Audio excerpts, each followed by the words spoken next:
Here is the most common questions people ask. What's the difference with singing bowl and gong and tuning fork? Singing bowl, gong, tuning fork. Well, Ealing, it just so happens that we've got all those three instruments in front of us here. So perhaps we can demonstrate what they sound like. I guess most of you watching this will have heard those three instruments before, but perhaps you haven't had it explained to you how they might, the character of the sound they make might differ. Well, I haven't got very long to explain, but a little potted explanation. They're all three used commonly in sound healing, both for groups and one-to-one healings.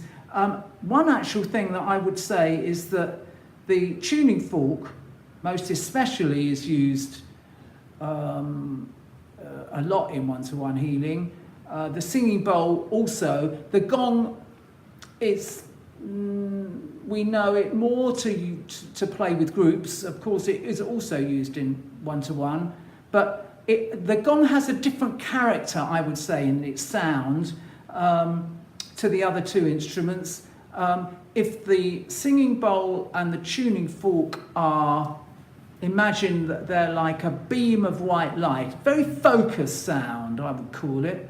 The gong is different. It's much more like, if you imagine that beam of white light being shone through a prism. What do prisms do with light? They break it up into the colours of the rainbow. And we get this beautiful, in light, if we use this simile, it's this beautiful fan, a bouquet of light.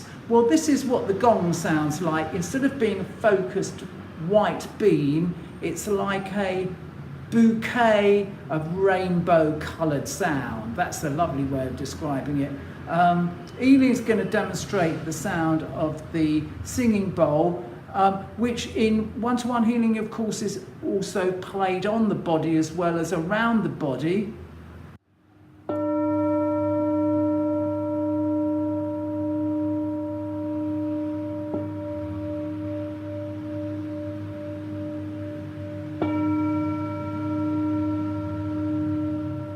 We've got a strong fundamental note, and we can also hear, I hope, some of the harmonics coming from that instrument, but it's a very focused sound. This is next. Tuning fork, angel forks.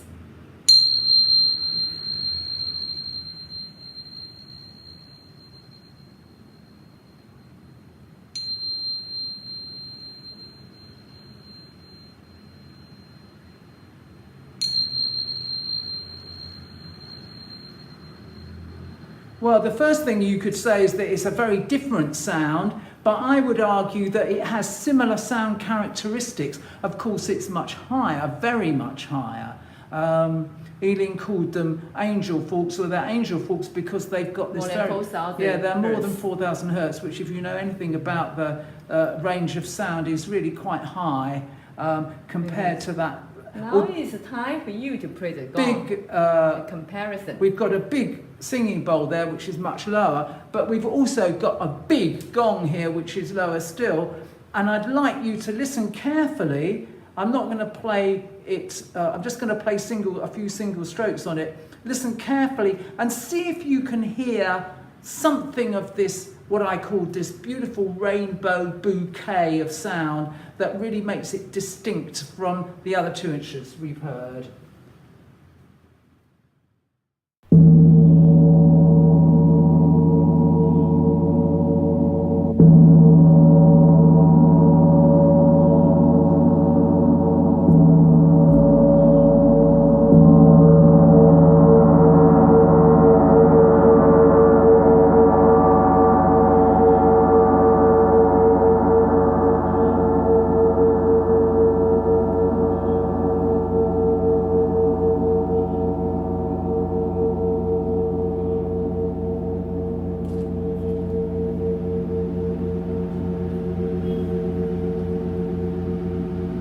that's a 45-minute lecture put into about 2 or 3 minutes. But I hope you got the essence of the thinking behind the differences between these 3 beautiful instruments. Thanks. Thank you very much.